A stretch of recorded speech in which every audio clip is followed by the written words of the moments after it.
Et ça m'embêtait parce que je me disais: «Ben, est-ce que je prends le risque de quand même reprendre du poids, sachant que j'étais enfin bien dans mon corps et que j'avais pas envie de sortir de ce bien-être-là?» Savoir s'entourer, on en parlait tout à l'heure, hein, on parlait du contexte, il est environnemental, mais il est aussi, sociétal avec des personnes, qu'elles soient professionnelles ou non, pour accompagner sur certaines thématiques. Mais s'entourer de personnes qui comprennent ce que l'on a vécu, ce que l'on pense, ce qu'on a pensé, et cetera, ça aide vraiment dans le processus, au-delà de ce qu'on peut mettre en place concrètement dans sa vie. Et je crois que si j'avais pas eu tout ça, ben, j'en serais pas dans cette connaissance de moi.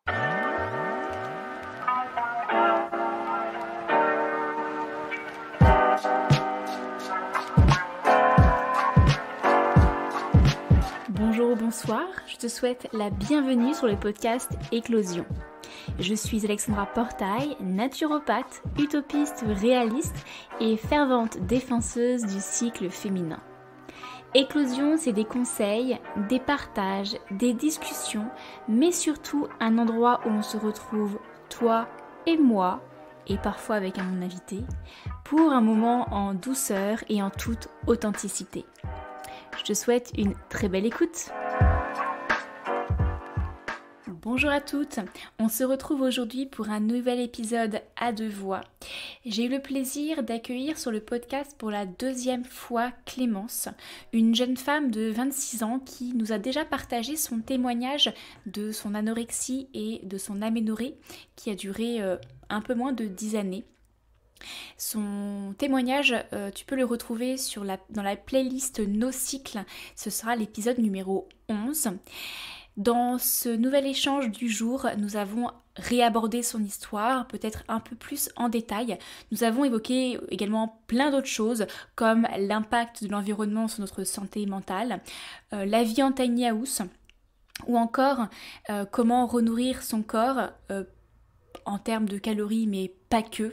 Bref, un tas de sujets, comme tu dois les connaître. Tu sais que quand je partage le micro avec une de mes invitées, eh bien, ça prend plein d'ampleur et ça donne lieu à de belles discussions très enrichissantes. En tout cas, moi, j'ai passé un excellent moment en compagnie de Clémence. Et reste bien jusqu'à la fin de l'épisode parce que Clémence nous partage une citation pépite qui fait vraiment la différence et qui est juste incroyable. Donc n'hésite pas à rester jusqu'à la fin de notre échange. Tu as bien entendu le droit d'écouter notre échange en plusieurs fois puisqu'il dure un peu plus d'1 heure. Mais ça, si tu es fidèle au podcast, tu es habitué. Enfin, pour toutes celles qui nous écoutent durant cet échange, si tu es, toi, accompagnante, naturopathe, praticienne en Ayurveda, professeur de yoga ou en tout cas tu es accompagnante en santé naturelle, en bien-être et au service de la femme et que tu souhaites te spécialiser en aménorrhée, eh bien n'hésite pas à me contacter. Je mettrai le lien en description de l'épisode car j'ai tout récemment lancé un programme d'accompagnement pour apprendre et aider toutes ces femmes accompagnatrices à en savoir plus sur l'aménorrhée et avoir plus d'outils pour elles-mêmes accompagner leurs clientes sujettes et qui souffrent d'aménorrhée. Voilà, et si tu as la moindre question, n'hésite pas à me contacter également. Je te mets également le lien de l'épisode Nos cycles que Clémence a réalisé pour que tu puisses avoir un accès direct. Et juste avant de te laisser te plonger dans notre conversation passionnante, c'est l'instant dédicace. Aujourd'hui, je souhaiterais mettre à l'honneur Julie.gdn qui m'a laissé son très beau message sur mon compte Instagram suite à son écoute de l'épisode sur les fleurs de Bach et qui nous dit: coucou Alexandra, un petit message car je viens d'écouter ton épisode sur les fleurs de Bach et franchement je l'ai trouvé génial. Simple, concis, précis, compréhensible par tous. Une nouvelle approche des fleurs en toute simplicité. Merci beaucoup Julie d'avoir pris le temps de me partager ton message, d'autant plus que Julie, si tu ne le sais pas encore, est elle-même conseillère en fleurs de Bach et nous avons déjà réalisé un épisode à deux que je te mets aussi en lien dans la description de cet épisode. Un épisode durant lequel elle nous partage son histoire des troubles du comportement alimentaire et comment les fleurs de bac ont pu l'aider dans son chemin de guérison et comment elle est devenue elle-même conseillère en fleurs de bac. Donc, venant de la bouche d'une professionnelle en fleurs de bac, je suis d'autant plus touchée par ton message. Donc, mille merci. Allez, assez bavardé, je te laisse rejoindre notre conversation avec Clémence. Belle écoute!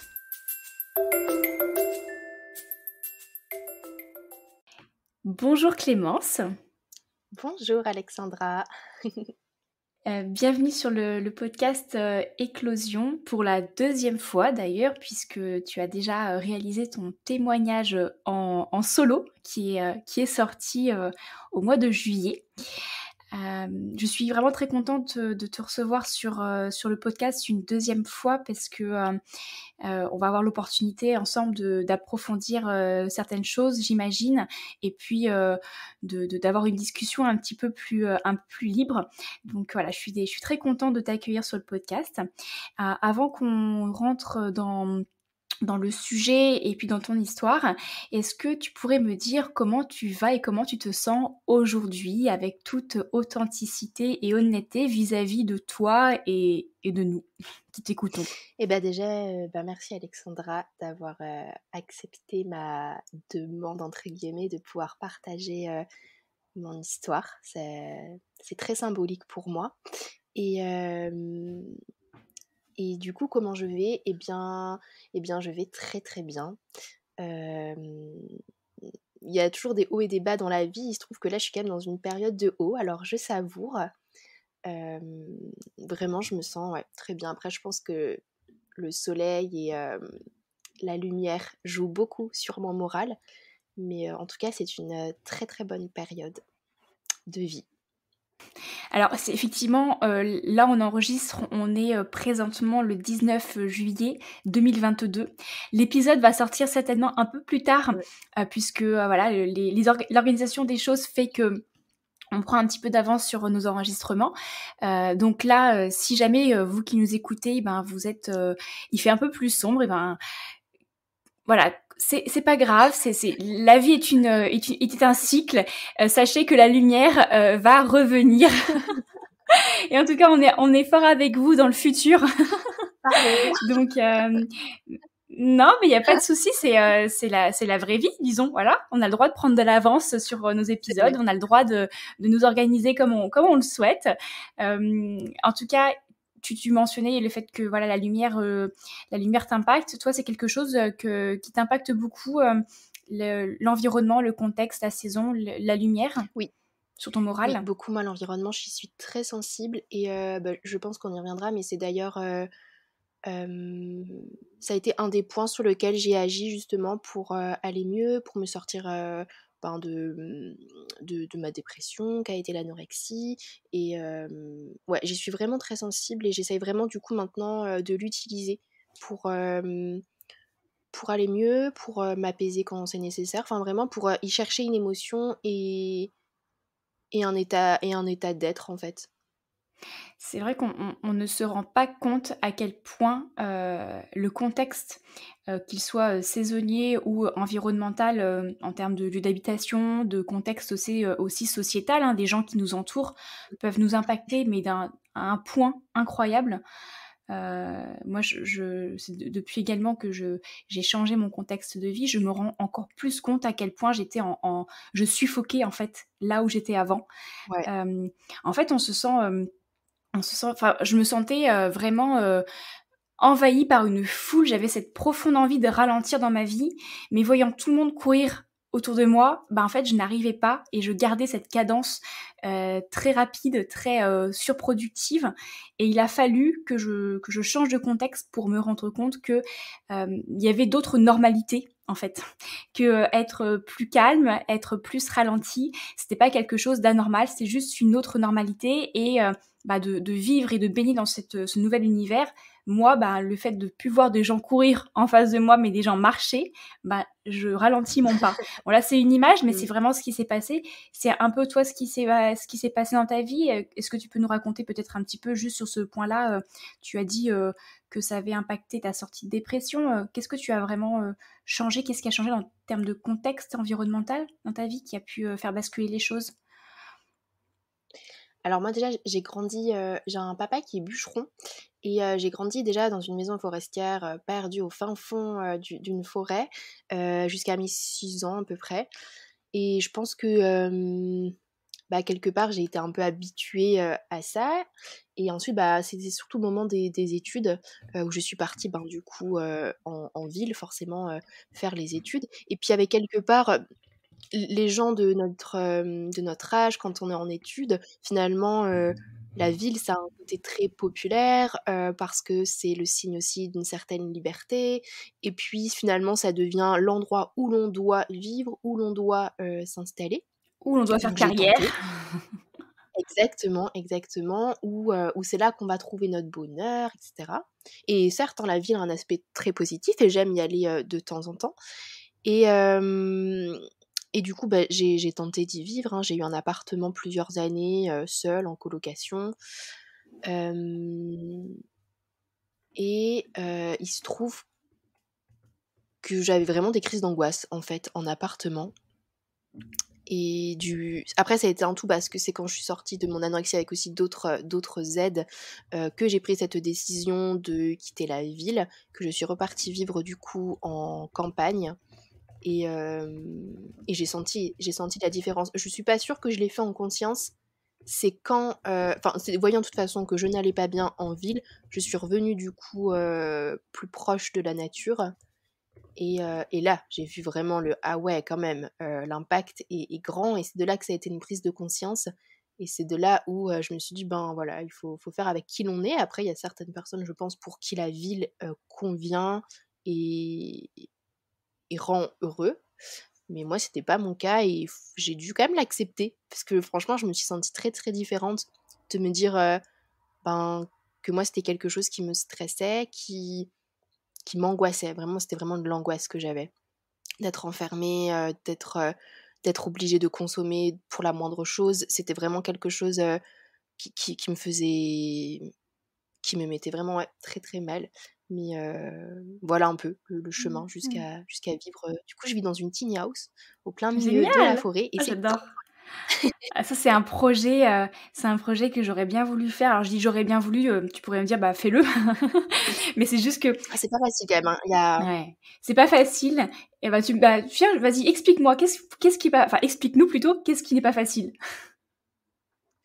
alors moi, j'ai eu c'était un rêve, hein, que j'avais, mais j'ai la chance incroyable d'avoir, une ferme familiale avec un terrain familial. Donc déjà, le terrain n'a pas été un problème. J'ai pu me raccorder, électriquement parlant, facilement. Et même avec tout ça, hein, ça a été compliqué auprès de la mairie.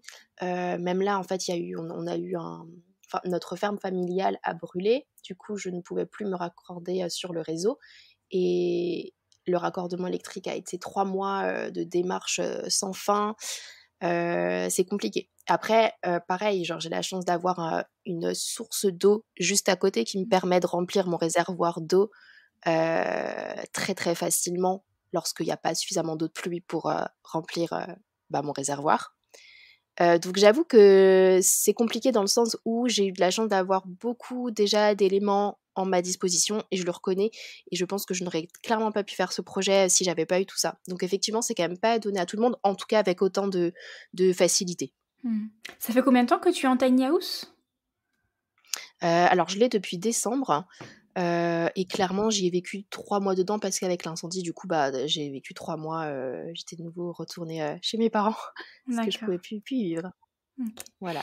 Beh, écoute, quand tu auras peut-être un peu plus de recul sur la tiny house, je serai très, enchantée de pouvoir t'accueillir sur mon deuxième podcast Une graine germe, plutôt dédié à la transition écologique, aux nouveaux habitats et cetera. Donc, si tu souhaites Ah trop bien! partager sur le podcast Une graine germe, peut-être attendre, plusieurs mois que tu aies plus de recul, sur les Ouais. saisons et cetera pour partager ton expérience. sur ça. Trop chouette.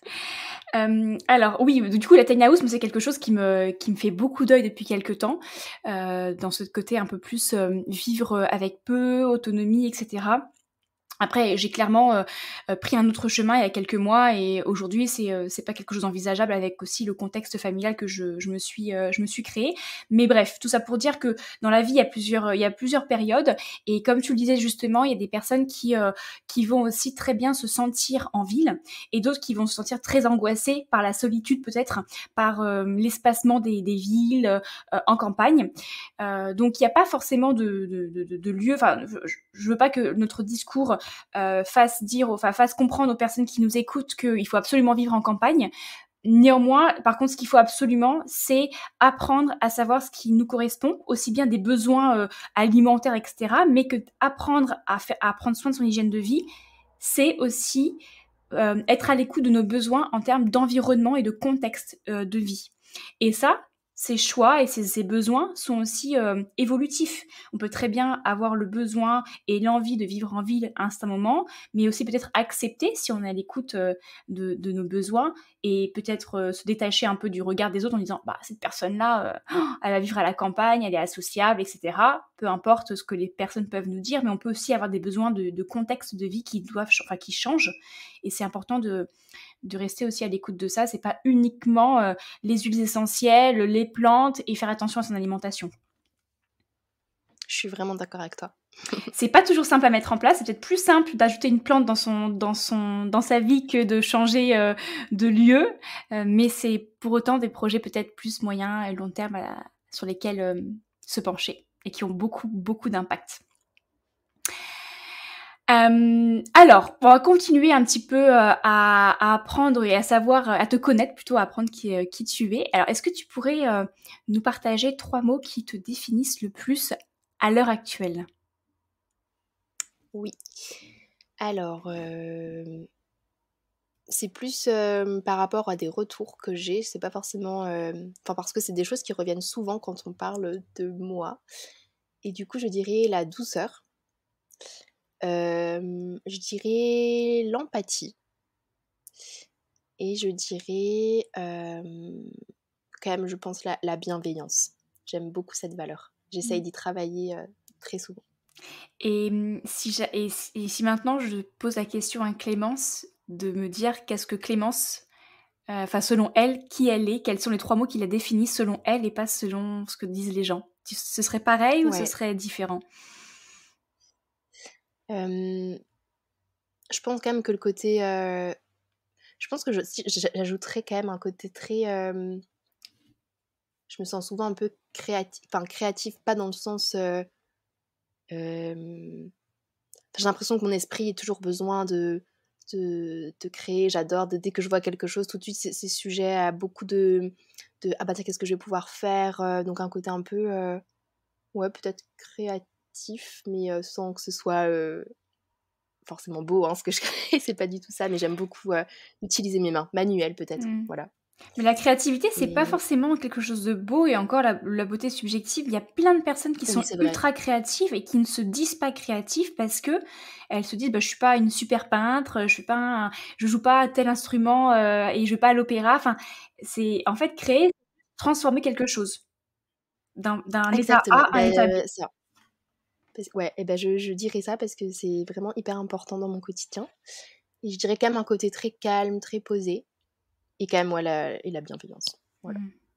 Et si on reprend la notion de créativité pour les personnes qui nous écoutent et qui sont pour qui c'est un petit peu abstrait, qu'est-ce que tu crées là, toi, qu'est-ce que tu transformes, qu'est-ce que tu aimes bien transformer dans ton quotidien ? Alors j'adore, bah, je fais beaucoup d'aquarelles. C'est quelque chose qui me nourrit profondément. J'adore faire des photos, j'adore faire de la musique. J'ai un petit harmonium et voilà, alors c'est vraiment très moche pour le coup, mais j'adore faire ça. Jardiner, tout ce qui va vraiment, tout ce qui va aussi toucher la terre, cuisiner, mais cuisiner de façon, en utilisant au maximum les produits de la nature, en transformant beaucoup de choses, en essayant de ne plus avoir recours au magasin justement. J'adore essayer de créer mon pain, mes brioches, mes granolas, tout ça. J'aime bien créer des recettes, voilà. D'ailleurs, moi, en parlant de pain, je suis en train de je me suis lancée dans la création de mon propre levain. Donc on va voir, Ah waouh!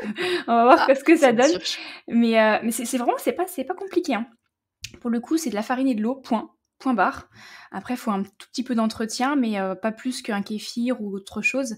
Mais quelle gratitude derrière d'avoir effectivement ces petites choses. Alors, l'idée, c'est pas forcément de surcharger le mental en faisant plein de choses, mais il y a l'idée de transformation, de, comme tu dis, un peu d'indépendance, comme ça, sur des petites choses. Il y a des choses aussi sur lesquelles on pourrait pas faire. Enfin, typiquement, moi, j'ai un potager, je vais pas me lancer dans la culture de riz ou de blé, par exemple. C'est Oui, bien sûr. Non, mais surdimensionné. bien sûr. Mais à notre échelle, qu'est-ce qu'on peut faire pour essayer de transformer un peu plus, créer un peu plus et faire des choses qui en fait, qui nous comblent et qui nous remplissent, quoi.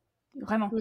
Mais justement, c'est marrant parce que quand tu dis combler, remplir, enfin, développer justement ce versant-là, et c'est peut-être en ça que je dis que ça me constitue, c'est que ça m'a permis, ça a été un switch aussi finalement dans mon parcours de comprendre que je pouvais me remplir aussi de plein de façons et que notamment quand ça touche le versant nourriture par exemple, le fait de le faire moi-même et d'avoir ce processus-là a contribué en fait à rendre le fait de s'alimenter en positif. Je sais pas si c'est clair ce que je dis, mais ça m'a vraiment aidé à y mettre du sens, à juste pas manger pour manger parce que je le devais, mais à y retrouver et à reconnecter en fait vraiment avec une notion de plaisir, de beau et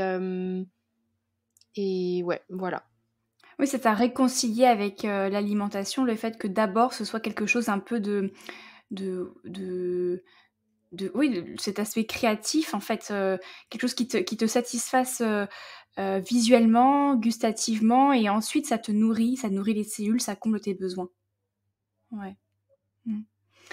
En tout cas, effectivement, cette notion de combler et remplir, elle est très importante et c'est généralement ce qui manque et c'est ce qui revient hein, on va dire en carence chez toutes les femmes qui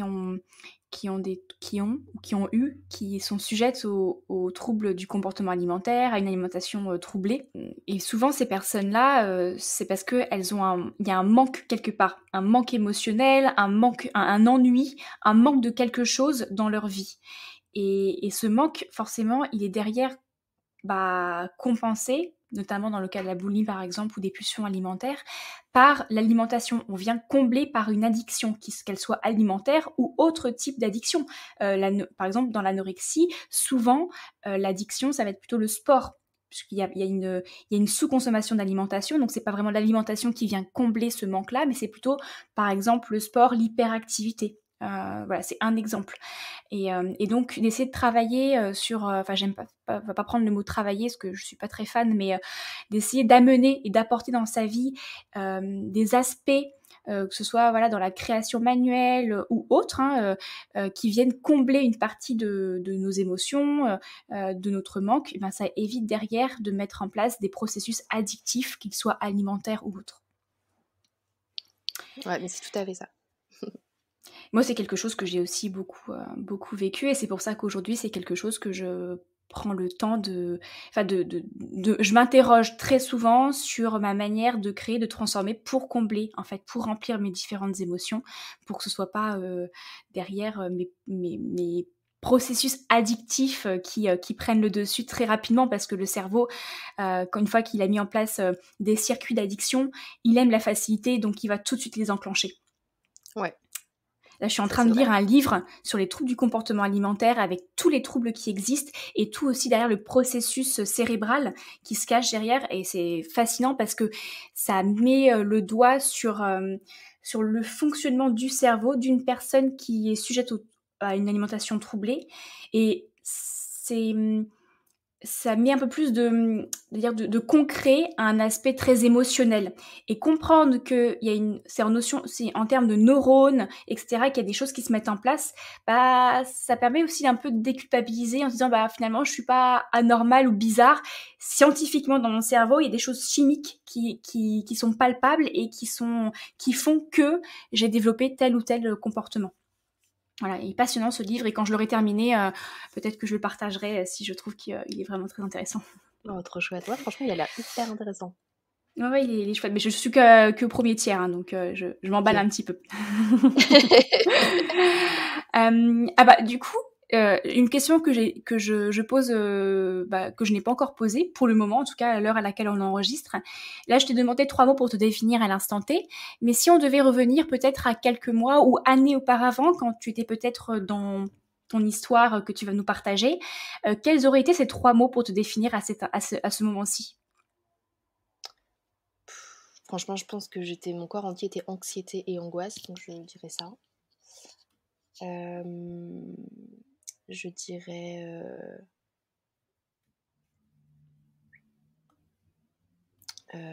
ouais, c'est dur. Je dirais quand même qu'il y a colère et vide en fait. Enfin, ouais, vide.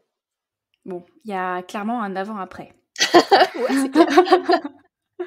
Bon, tu vas nous expliquer tout ça. Et d'ailleurs, tu en as fait aussi le partage, comme je disais au début, dans l'épisode No Cycle, où tu as été solo à témoigner sur ton histoire.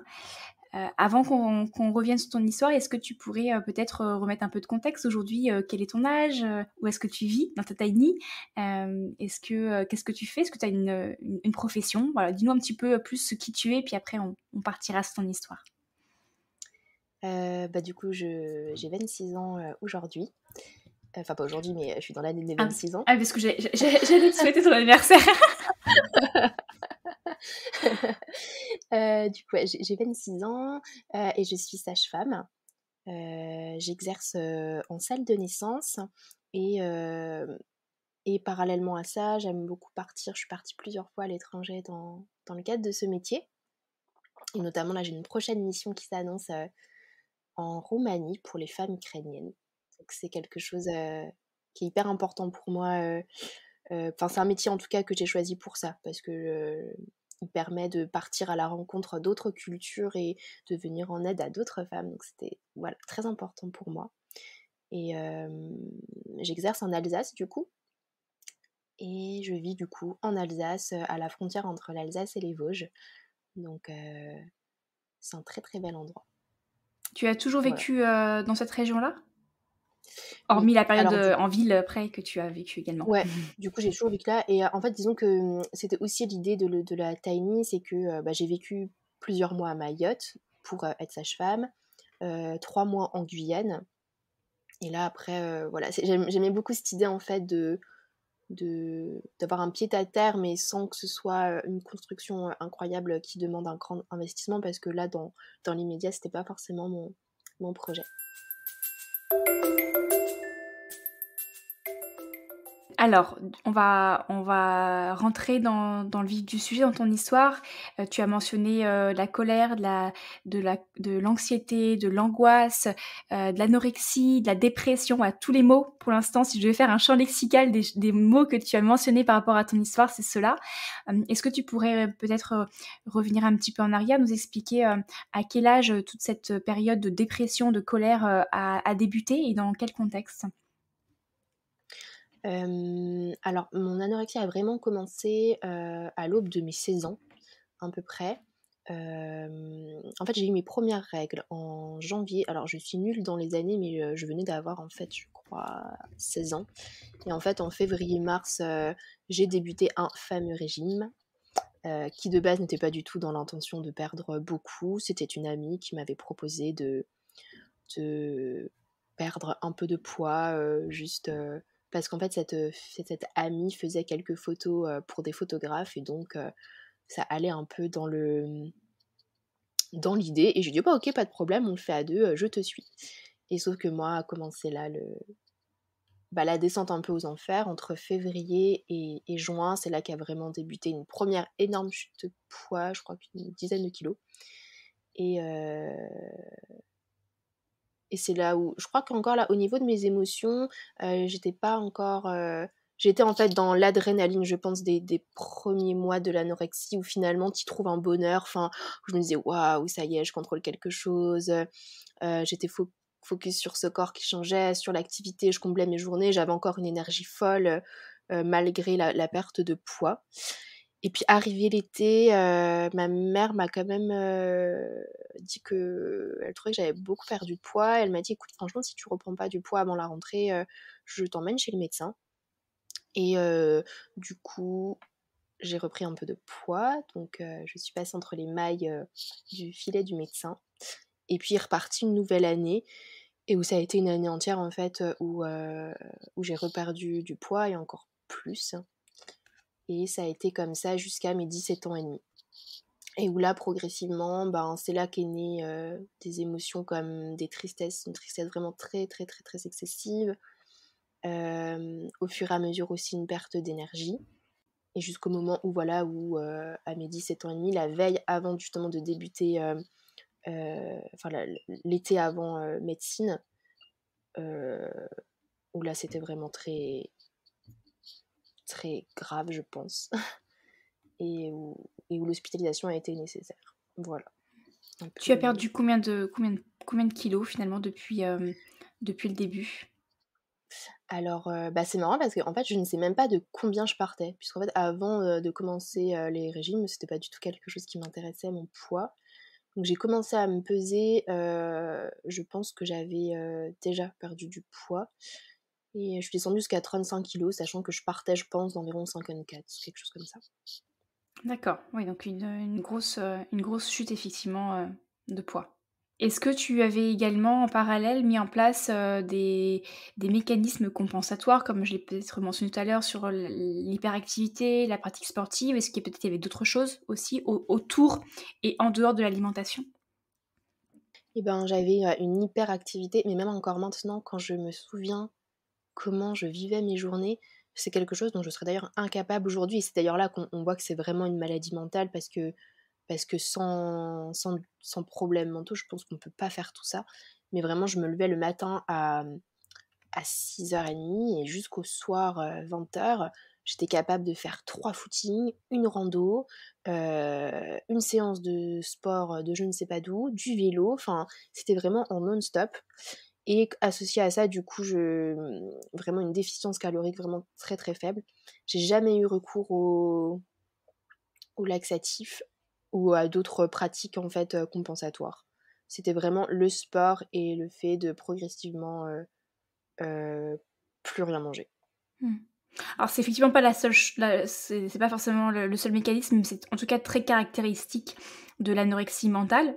On parle bien là de l'anorexie mentale, hein, comme trouble du comportement alimentaire. Il en existe plein d'autres, mais c'est très caractéristique et d'ailleurs, petit aparté, je vais poser le mot sur le Scrabble et puis je vais gagner des points.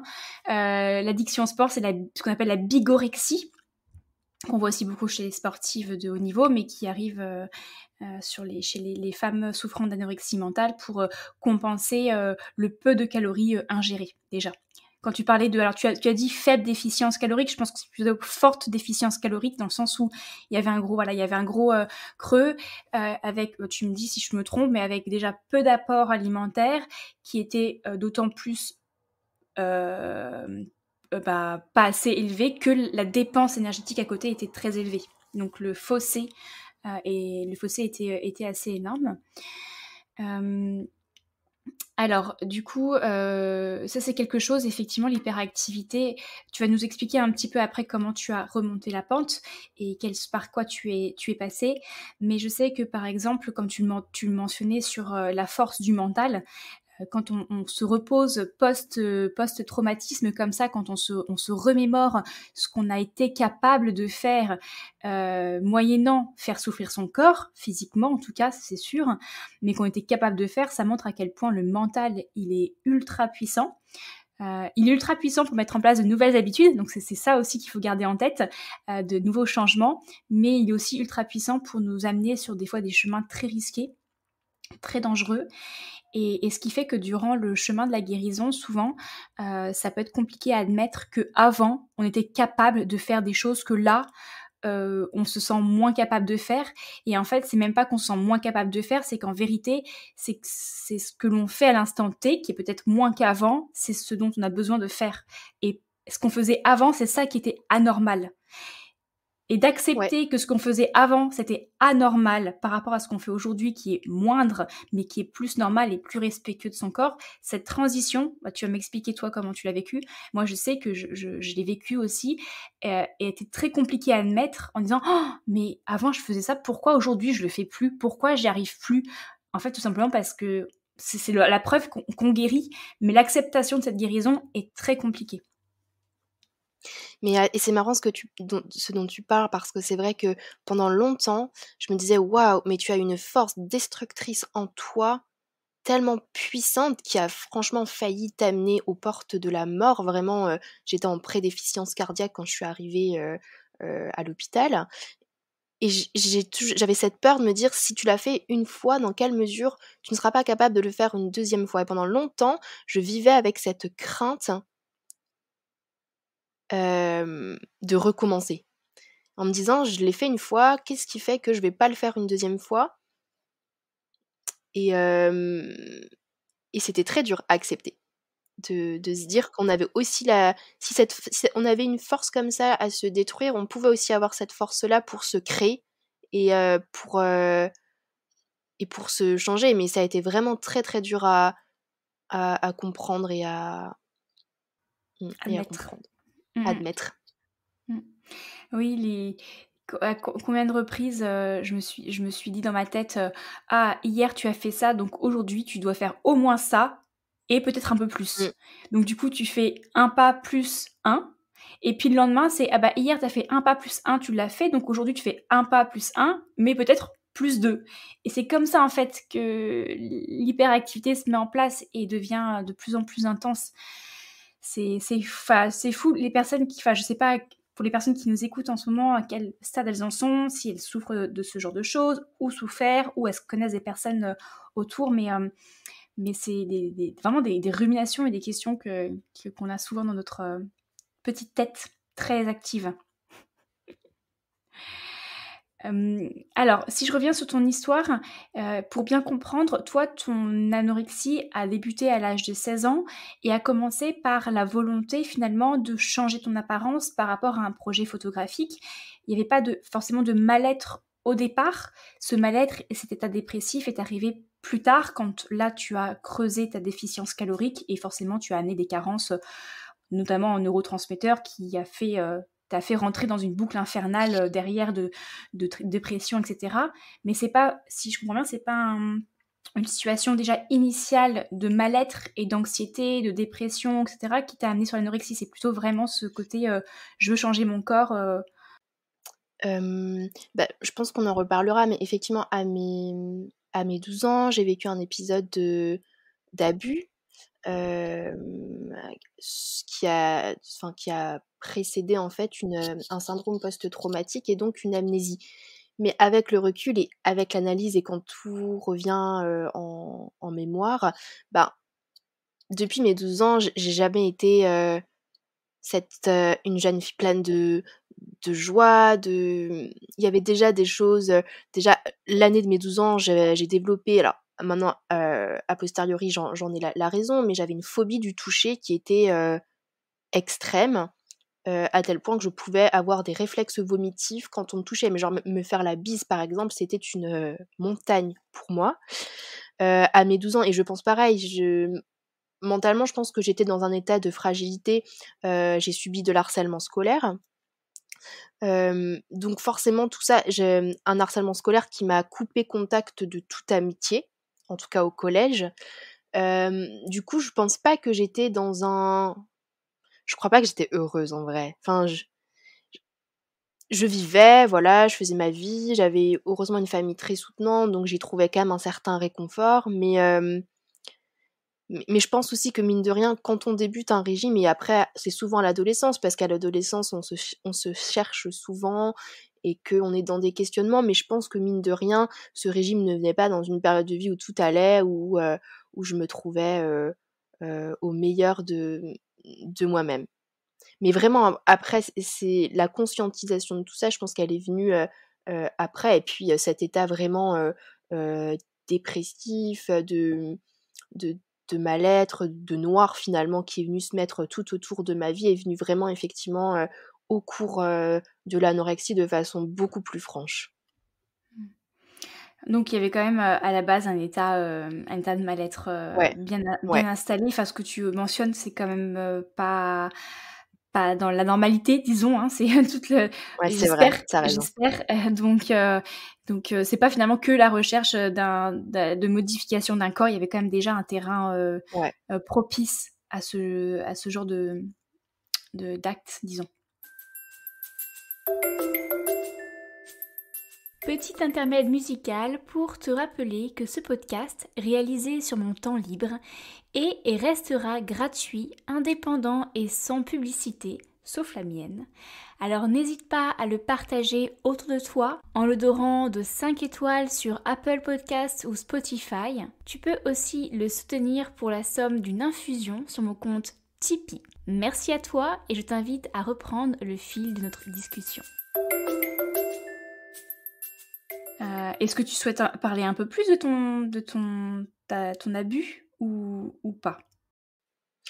Oui, bien sûr, c'est d'ailleurs aussi une des raisons de pourquoi je t'ai contactée parce que, et d'autant plus dans cette, période actuelle, donc là, c'est vrai qu'on est dans une période quand même où, le droit des femmes est, fortement revendiqué, où on parle de plus en plus de ces choses qui touchent beaucoup de femmes malheureusement et heu et j'avais envie de lever la parole effectivement sur ce sujet-là et bah, après, c'était enfin je sais pas comment l'un le décrire, mais c'est voilà, c'est vrai que c'est un événement qui m'a traversée, je pense aussi à un âge, à 12 ans, c'est là où on commence à avoir ses premières formes, où on commence à enfin, où la féminité qui est en nous commence à s'éveiller, où la puberté, voilà, c'est le mot que je cherchais, commence et vivre un trauma alors il y a pas d'âge, hein, pour vivre ce traumatisme, mais moi je pense que dans mon histoire, ça a vraiment, été waouh, finalement être femme, c'est hyper dangereux. Je pense qu'il y a eu vraiment cette association qui s'est créée, et je pense que aussi le fait que l'anorexie vienne, à peine un mois après mes premières règles, je pense que c'est pas anodin et que, en tout cas, il y a un lien et que c'était une façon de se dire: «Waouh, attends, c'est hyper dangereux là, si tu deviens vraiment femme», alors après le raccourci est faux, mais si tu deviens femme, tu vas subir ça, tout le temps. Du coup, je pense que ça a été une façon de se dire: «Bah, j'empêche ça, je maintiens mon corps d'enfant et et voilà». Et aussi le côté, le sang peut aussi faire peur, être, une synonyme de violence et donc peut-être Oui, un lien, inconscient peut-être, ouais. encore une fois entre cet événement très violent, et puis l'arrivée de tes menstruations. Je pense qu'il y a très peu de il y a très peu de femmes qui osent admettre effectivement ces abus donc merci, d'accepter de témoigner sur ce sujet. Et juste pour terminer sur ça, comment s'est passée ta rémission suite à cette violence? Qu'est-ce qui s'est passé ensuite? Qu'est-ce qui a été mis en place ou pas, pour t'accompagner par rapport à cet événement? Tu nous as parlé d'amnésie, je sais pas si tu t'en souviens, du coup, de ce qui s'est passé après? Bah, disons que moi, je n'ai parlé de ça à personne. C'était un événement où j'étais seule. Du coup, il y avait pas de témoins, enfin, il y a vraiment, rien eu et du coup, j'ai retrouvé, toute la conscience de ça à mes 18 ans, donc au moment de mon hospitalisation et même de là, j'ai mis encore plusieurs années avant d'en parler, même à mon psychiatre, hem et hem et à mes parents et c'est aussi pour ça que j'ai envie d'en parler parce que, je pense que quand on dit ce genre de choses, ça fait extrêmement peur et par exemple, alors je l'ai confié que à ma mère, je me sentais pas de le dire à mon père, en tout cas, directement. Mais la première réaction, ça a été de, OK, je l'ai entendu, ça a été très, très douloureux, mais il y a eu ensuite un on n'en a plus reparlé, en fait. Et même mon psychiatre, alors que pourtant il était, j'étais quand même dans une unité où il y a enfin voilà, effectivement, dans les troubles du comportement alimentaire, c'est quand même des choses qu'on peut rencontrer, dans les antécédents. On peut, hein, bien sûr, c'est voilà, mais en tout cas, il y avait d'autres personnes durant mon hospitalisation, qui avaient, subi aussi ce genre de choses, alors dans des histoires bien sûr différentes, mais la réaction de mon psychiatre n'a pas du tout été, soutenante. Et c'est vrai que du coup, ça m'a mis waouh, bah, en fait, on peut pas en parler. Enfin, c'était très, très dur d'en parler et quand en plus, on se confronte, à une réaction qui n'est pas soutenante, ben, c'est encore plus difficile et hem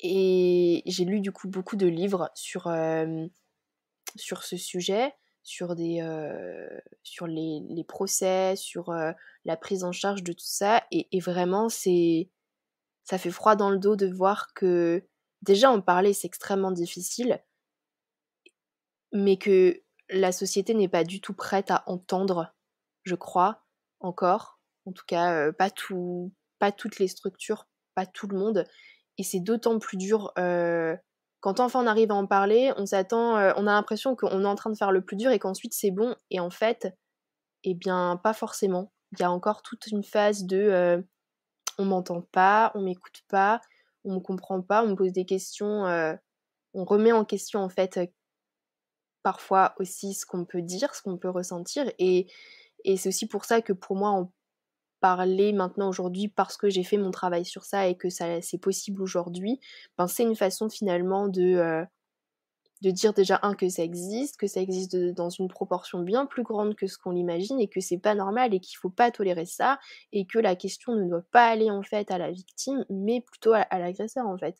Et je pense que ça va mettre énormément de temps à changer, mais et d'ailleurs, je pense d'ailleurs aussi, que ce qui m'a aidée dans le retour de mes cycles, c'est, d'être prise en charge en fait par des personnes, qui sont, spécialisées en fait dans les violences et où pour la première fois, en fait, quand j'ai raconté ce qui m'est arrivé pardon, ça a été,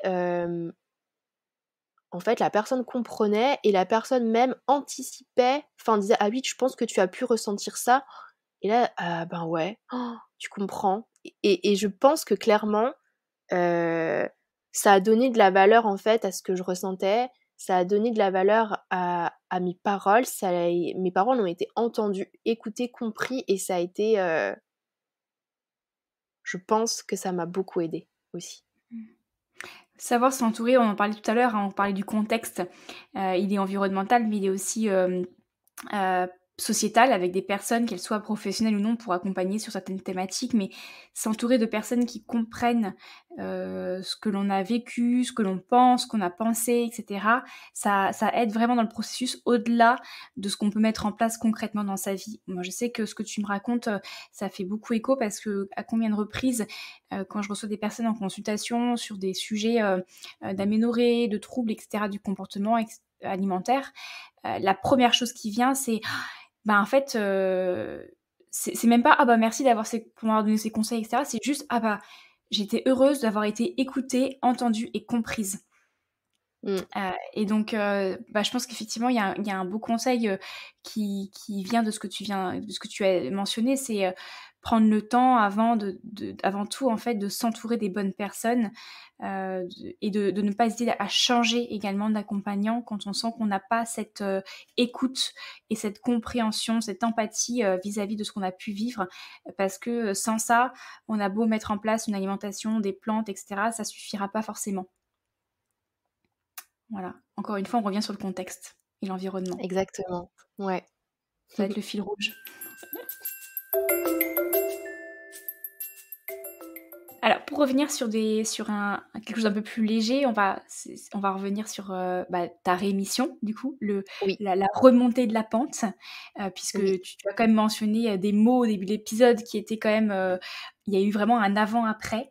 ouais. Donc, il s'est passé quasiment 10 ans, c'est ça? Où tu as vraiment, vécu sur des fluctuations, de poids, d'émotions et cetera? C'est bien ça?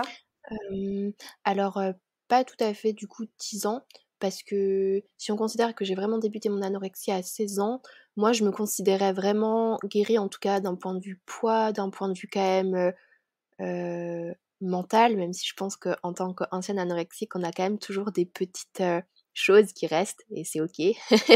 Mais, je dirais que c'était jusqu'à mes 22-23 ans. Quand est-ce qu'a débuté cette randonnée sur, la montée, la remontée de la pente? Qui a été l'élément déclencheur et quand est-ce que ça s'est déroulé? Bah, moi, ça a été mon hospitalisation. En fait, quand je suis arrivée, à l'hôpital, hem, comme dit avec une déficience quand même, cardiaque, j'avais une fréquence cardiaque à 28, j'étais en hypothermie, j'avais des bleus, sur le corps, à cause de l'hypothermie. J'ai eu alors c'est bizarre l'expérience que j'ai vécue, je sais pas si elle est vraie ou pas, mais je me suis sentie sortir de mon corps et je me suis sentie partir, en fait.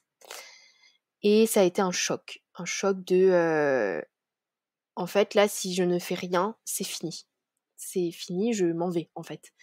Et hem et j'avais ce rêve d'être sage-femme. Je savais que, bah, la rentrée arrivait, dans peu de temps et ça a été mon ma motivation. Bah, si tu le fais pas pour toi, fais-le pour être sage-femme, vraiment. Et je crois en fait du moment où je suis rentrée dans cet hôpital, ça a été: «OK, c'est bon, je peux déposer les armes, je peux arrêter de me faire du mal, on va m'en empêcher». Là où moi-même je n'arrivais pas à m'en empêcher, je me suis dit: «OK». Et vraiment alors j'ai été hospitalisée entre guillemets qu'1 mois malgré, le poids, malgré les bilans sanguins qui étaient vraiment, très mauvais a priori. Mais directement, dès le premier jour, je dis: «OK, pas de problème», enfin, j'ai adhéré tout de suite et ça a été mon déclic. Et à partir de là, je crois qu'il y a alors la remontée a été quand même assez lente, dans le sens où voilà, il m'a quand même fallu plusieurs, années, pour, reprendre vraiment le poids que j'ai, aujourd'hui. Mais mais je crois qu'il y a plus jamais eu de redescente, franche, en tout cas, ensuite. Donc je dirais que c'est vraiment l'hospitalisation qui m'a vraiment aidée. D'accord. Et cette, remontée, progressive comme tu l'as mentionné est passée par, quel aspect de ta vie tu as travaillé sur lesquels tu as travaillé, pour, remonter la pente? Tu as parlé de reprise de poids, donc il y avait certainement l'alimentation. Est-ce qu'il y avait le côté hyperactif? Quelles sont toutes les choses sur lesquelles tu es intervenue pour, arriver vers la guérison? C'est vrai qu'il y a eu l'alimentation. Hem, Ça faisait un moment que j'avais envie d'être déjà végétarienne et mes parents n'étaient pas forcément, d'accord avec ça. Du coup, à mes 18 ans, bah, ce qui a concomité un peu, enfin à ma sortie d'hospitalisation parce que c'est vrai que durant le séjour, c'était pas possible, mais juste après, j'ai commencé à devenir végétarienne et hem et ça a donné du sens à mon je dis pas, hein, qu'il faut devenir végétarienne, hein, c'est vraiment pas du tout ça, hein. Mais en tout cas, le fait de devenir végétarienne m'a aidée, à, à donner du sens à ce que je faisais, à me dire: «Ben, OK, je mange pas pour moi, je mange là, parce que je fais du bien aux animaux et à la planète».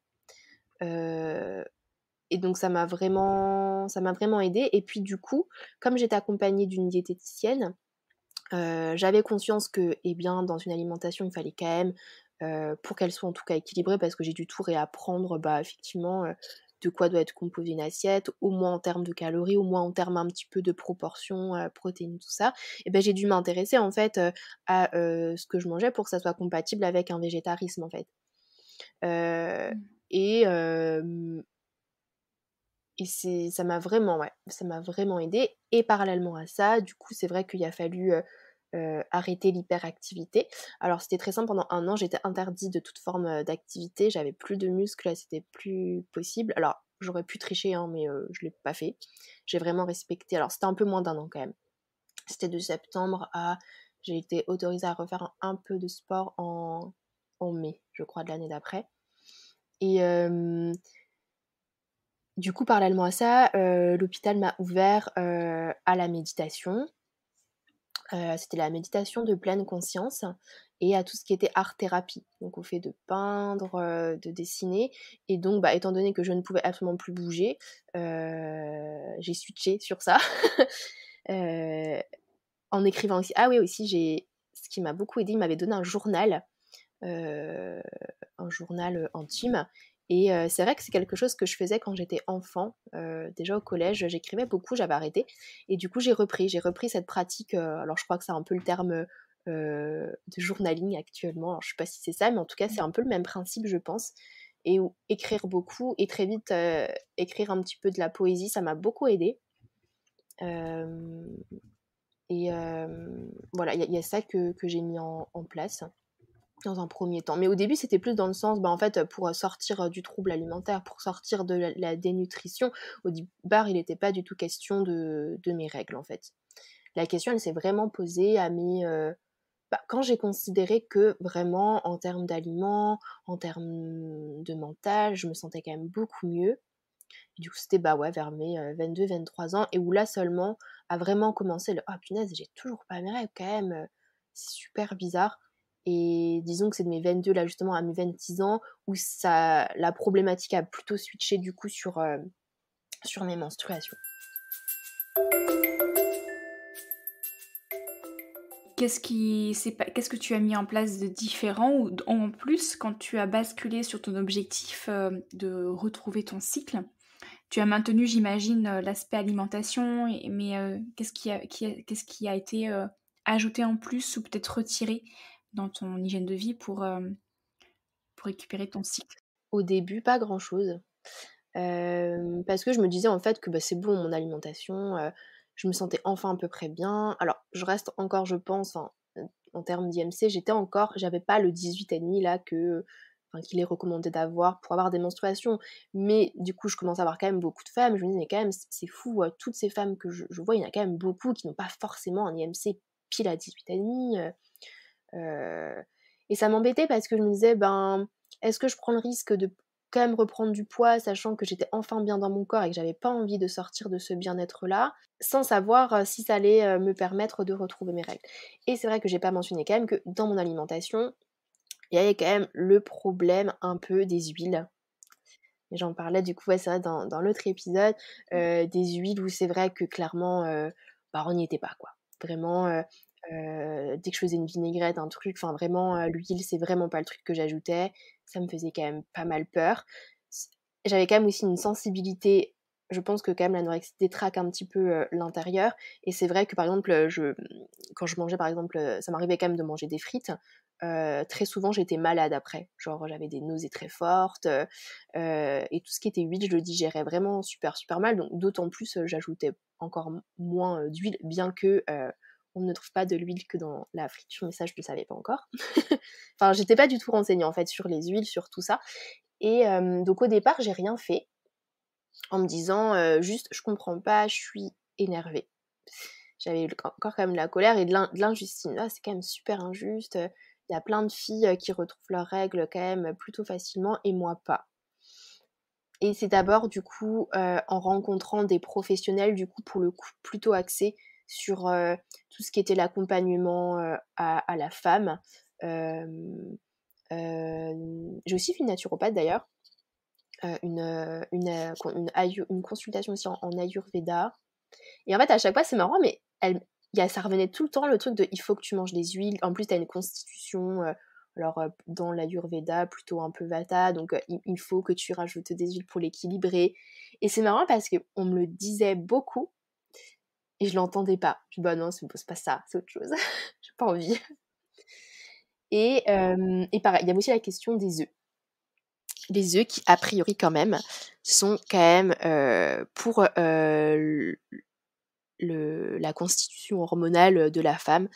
Tout le monde me disait: «Je sais que tu es je suis devenue après végétalienne après mon végétarisme, mais quand même les œufs, d'un point de vue hormonal, d'un point de vue protéines et graisses, c'est un aliment hyper complet», mais je l'entendais pas. Donc ça a mis plusieurs années à me dire: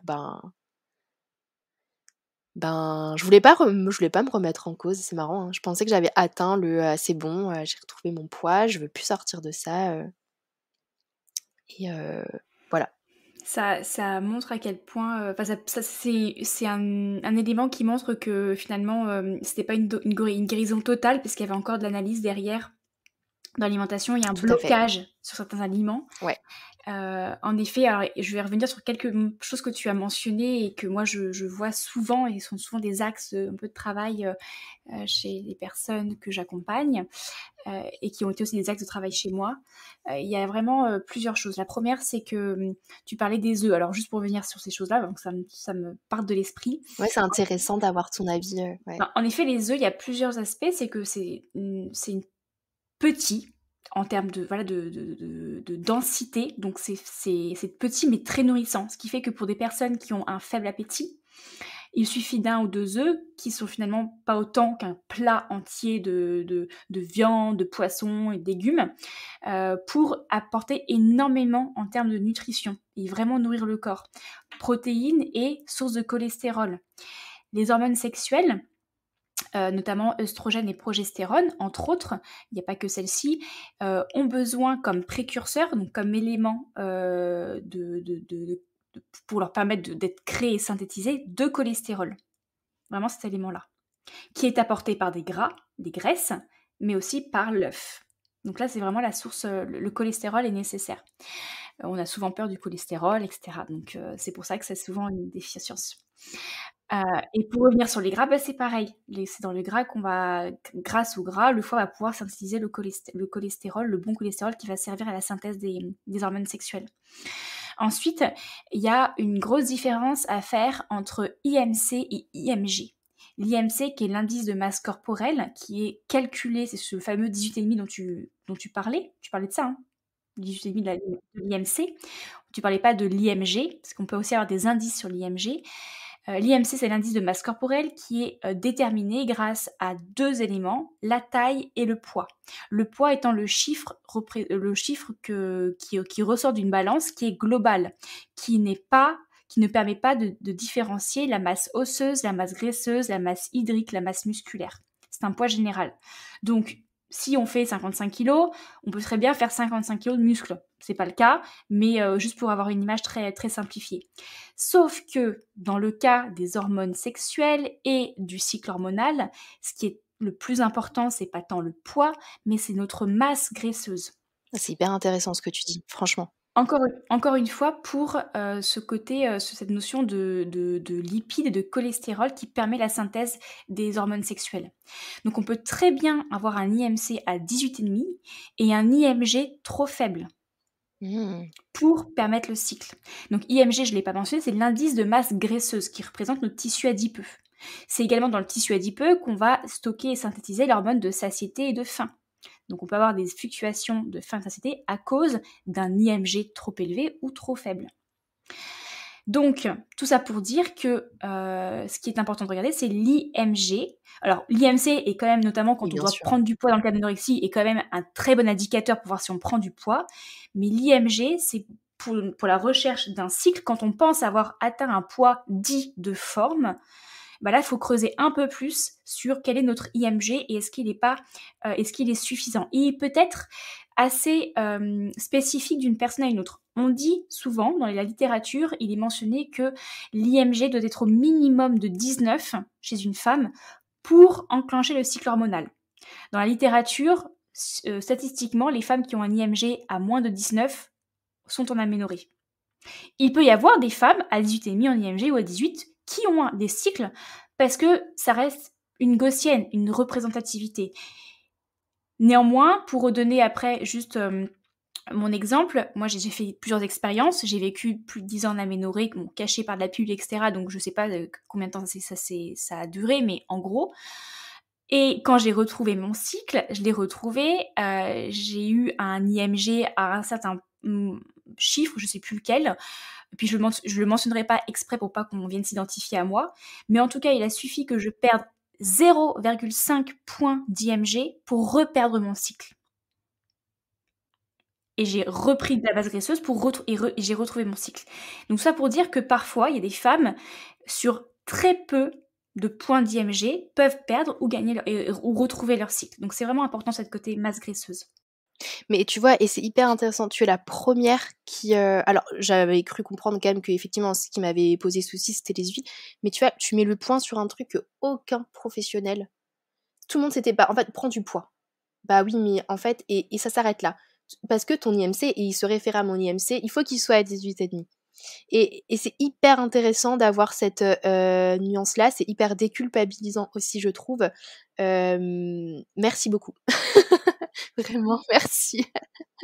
Je t'en prie. Et la dernière chose, il y a prendre du poids, c'est une chose, comme tu disais, mais il faut comprendre qu'il faut d'abord renourrir son corps. Et renourrir son corps, ça passe par augmenter son apport calorique. donc manger plus densément en termes de calories, mais aussi du coup moins les dépenser. Mais aussi derrière, travailler sur la vitalité et la qualité de son alimentation et donc l'assimilation. Je reprends parce que ce qui m'a fait penser à ça, c'est quand tu mentionnais un petit peu ta santé digestive qui avait été un petit peu impactée, ce qui fait que tu supportes aussi moins peut-être les gras en plus transformés, et cetera. Il faut comprendre qu'on peut très bien se gaver pour prendre du poids.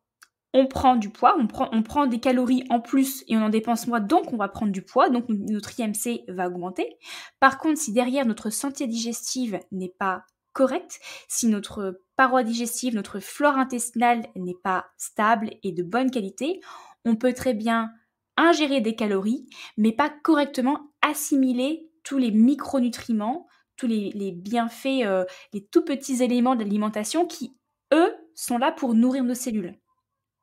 Et donc nourrir toutes nos cellules, tous les cellules des organes, y compris du cycle. Donc il y a prendre des calories, oui, mais il y a aussi nourrir en profondeur, donc faire attention à comment on assimile ce que l'on ingère. Voilà, petit aparté. Super intéressant. Merci beaucoup, merci. Je t'en prie. Du coup, moi j'aimerais bien te poser une petite question, qui est pas forcément très simple, hein, mais tu me diras si tu arrives à y répondre. Avec le recul sur tout ce que tu as vécu, ton anorexie, ton aménorrhée, le retour de ton cycle finalement, tu as retrouvé un cycle.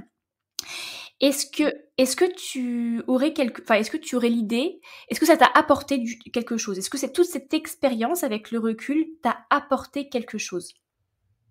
Oui. Oui, parce que, déjà, c'est en creusant finalement cette aménorrhée que j'ai pu guérir, le traumatisme de cet abus qui au final en fait, ce que je déplore un petit peu avec, la prise en charge de l'anorexie en France, c'est que dès lors que, effectivement, tu as retrouvé un poids qui semble correct, en tout cas avec lequel tu peux vivre et dans lequel tu ne te mets plus en danger, c'est un peu, enfin moi je me souviens de mon psychiatre qui du jour au lendemain m'a dit: «Bon ben c'est bon, hein, on n'a plus besoin de se voir». Ah bon, d'accord. Bah, au revoir et en fait, c'était pas guéri et je pense que mon corps, il m'a maintenue, en fait, dans cette aménorrhée parce que j'avais besoin d'aller guérir ça et sans ça, je ne serais pas allée rencontrer, toutes ces personnes. Alors, il y a énormément de professionnels qui sont maintenant, quand même spécialisés dans la féminité, dans, justement, dans finalement quand même, les abus, en fonction de notre problématique, hein, mais il y a quand même de plus en plus de personnes, sur le versant, médecine plutôt alternative malheureusement parce que enfin heureusement, mais la médecine je crois, occidentale, n'est pas encore enfin n'a pas encore les moyens pour prendre en charge ça. En tout cas le versant plus psychologique je crois, enfin en tout cas c'est mon expérience, je trouve, voilà, que c'est ce qui enfin c'est ce que j'ai vécu et j'ai pu rencontrer tous ces professionnels. Hem, alors oui, ça a été un investissement. Des fois, justement, au terme de ça, je me disais: «Mais combien d'argent j'ai dépensé parce que malheureusement, c'est pas pris en charge, mais c'est pas grave, c'est un investissement sur soi-même et ça m'a permis justement d'aller creuser ça, d'aller l'apaiser. Enfin, en fait, de dire aujourd'hui que j'ai pardonné un tel événement, ça pourrait paraître impensable en fait, mais c'est vrai parce que pardonner finalement c'est pour soi et pour ne plus souffrir et je crois que si j'avais pas eu tout ça, j'en serais pas dans cette connaissance de moi. Pareil, je n'aurais pas été sur le chemin du yoga, cette pratique, fabuleuse, qui moi me nourrit profondément. Au-delà de la pratique physique, elle regorge de, ce qu'on appelle les yamas et les niyamas qui sont des principes de vie, qui moi me parlent beaucoup, qui, me donnent l'impression de, faire un peu ma part, un petit peu tous les jours. Ça m'aurait pas poussée non plus à être sage-femme et je crois que si aujourd'hui je viens un peu en aide aux femmes, enfin, voilà, je l'analyse avec le recul, mais c'est que j'en ai fait un combat et pareil, si j'avais pas vécu tout ça, j'en serais pas là et j'y trouve un réel bonheur de faire tout ça. Et puis ça m'a aussi donné une conscience, en devenant végane, j'ai découvert aussi le monde de l'écologie, de la terre, une conscience aussi écologique, que j'avais pas forcément avant, enfin en tout cas pas de façon si forte. Et puis aussi une connaissance, ouais, on en revient au point de départ, mais de mon corps, c'est en analysant justement, bah, c'est bête, hein, mais par exemple, avant, alors même en étant sage-femme, enfin ma glaire cervicale, j'étais en mode: «Bah, ouais, OK», je ne savais pas la lire, en fait. Et maintenant, bah, tout ça m'a forcée à, enfin m'a forcée de façon positive, hein, mais ben, je comprends mon corps, je comprends ma glaire cervicale, je comprends mes symptômes et et c'est toujours difficile de se dire qu'on a besoin de vivre des expériences, douloureuses pour ensuite connaître un état plus léger. Mais en tout cas, j'ai pas de regrets. J'ai quand même pas de regrets malgré tout ça. Mmh. Un très beau message en tout cas que tu nous délivres. Pour, tranquillement terminer notre échange, est-ce que tu pourrais peut-être nous raconter, brièvement à quoi ressemble, un peu une journée ou ta vie dans ta peau aujourd'hui, par rapport à ce que tu mentionnais, durant ta phase, de maladie où tu étais beaucoup dans l'hyperactivité et cetera? Aujourd'hui, grossièrement, à quoi ça ressemble? Oui, alors c'est vrai que, en tant qu'ancienne anorexique, je crois que j'ai quand même un besoin de garder, certains rituels et je crois qu'au début, je me disais: «Oh là là, ben, tu encore pas normal parce que tu encore des rituels». En vrai, je pense que des rituels peuvent être sains aussi et ça m'a fait du bien de le comprendre. Donc j'ai besoin tous les matins en me levant, de me poser un petit peu, de prendre un temps pour respirer et je vais commencer alors quand je suis pas de garde, en journée, mais je commence, mes journées du coup par du yoga, par une pratique de yoga, par un temps où voilà je bouge mon corps en conscience, je respire. Hem, j'ai quand même continué la pratique, du jeûne intermittent. Pareil, à un moment donné, j'avais en fait, c'était un peu l'ambivalence entre, parce que j'avais aussi lu des choses comme quoi le jeûne intermittent, quand on était dans une recherche justement de retrouver son cycle, pouvait, être, enfin pas forcément l'idéal. Dans le sens où un apport régulier a priori, d'aliments pouvait aider hormonalement et le corps à ne pas se sentir dans un Un stress? un jeu voilà. Mais j'étais un peu ambivalente parce que j'avais trouvé un rythme de vie où vraiment, moi le jeûne intermittent me permet de manger sans regarder, sans calculer, en quantité, hein, je mange vraiment en quantité, enfin avec les apports qu'il me faut, mais sans stress.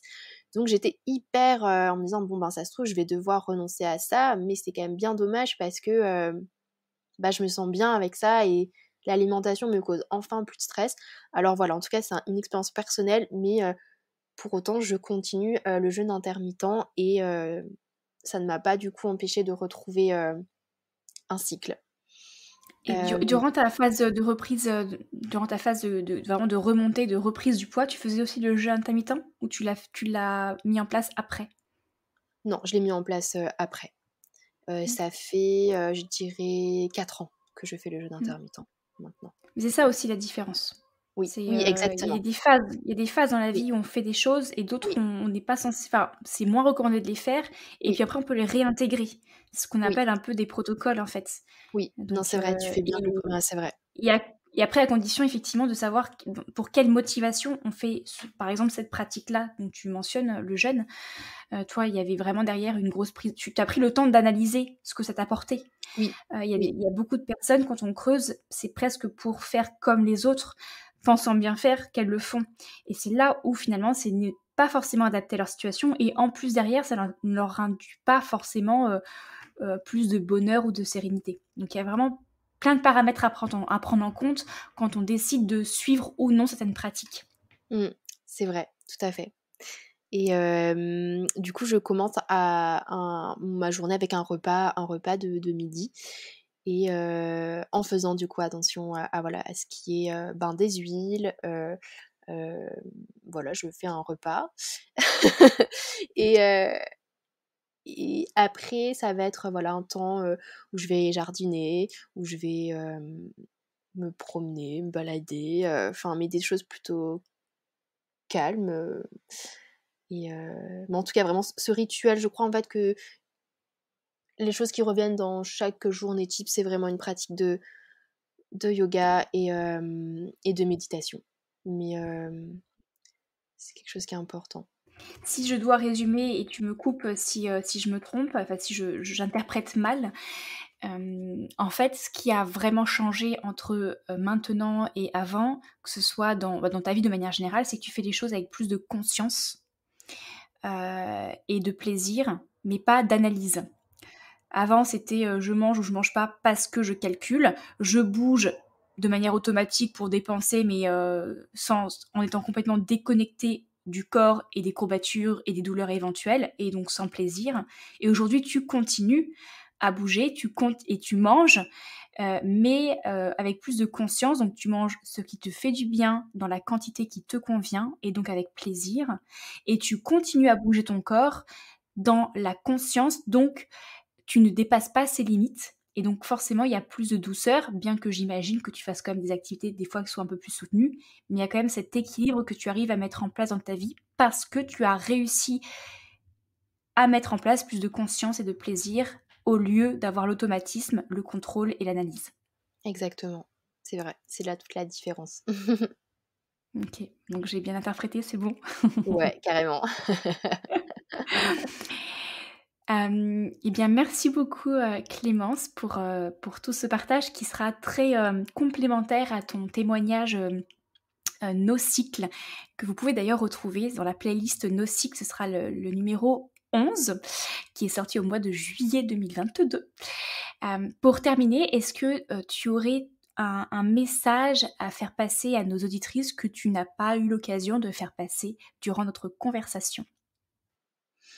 Mmh, je dirais de garder confiance et de se dire que, il y a une citation que j'aime beaucoup, enfin je sais pas si c'est une citation, mais c'est une phrase un peu, de se dire que parfois en fait, l'avantage de vraiment toucher le fond, c'est de pouvoir explorer toutes ces profondeurs et c'est une façon de se connaître, et bien comme jamais et donc parfois c'est si on voit le positif de toucher le fond, ça peut être ça et que forcément, ça nous permet ensuite de d'autant plus facilement, remonter et de connaître, le haut. C'est toujours ce que j'essaie de me dire quand il y a des petits moments qui reviennent, un peu plus down. Mmh.